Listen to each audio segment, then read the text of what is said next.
नमस्कार.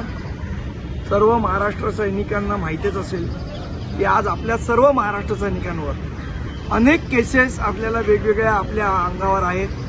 मग ते आंदोलनाच्या असतील, रस्ता रोकोच्या असतील, कुठे कामगारांना न्याय देण्यासाठी केलेलं आंदोलन असेल. आपल्याला आठवत असेल तर भोंग्याचं आपलं मोठं आंदोलन झालं, त्यावेळेला आपल्यावर अनेक केसेस टाकल्या गेल्या. या सगळ्या केसेस नील करण्यासाठी एक महत्त्वाची आयडिया काल आपल्याला उबाटा गटाने दाखवलेली आहे. ती आयडिया म्हणजे जनता न्यायालय. जिकडे कोर्टात तुम्हाला वर्षानुवर्ष केसेस लढवावे लागतात, न्याय मिळेल की नाही याची अपेक्षा नसते.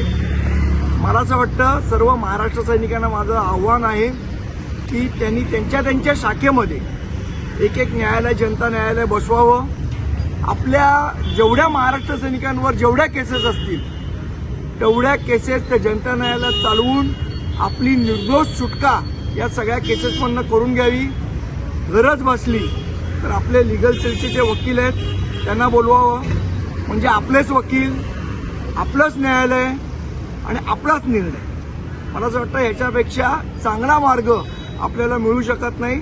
आपल्या सगळ्या केसेस त्या योग्य नील होतील आणि आपली सगळ्यांची जे वारंवार आपल्याला कोर्टात जावं लागतं त्या सगळ्यातनं आपली सुटका होईल. तर आपण सगळ्यांनी हे जनता न्यायालय स्थापन करावं आपापल्या शाखेत आणि आपापल्या केसेस नील करून घ्याव्या.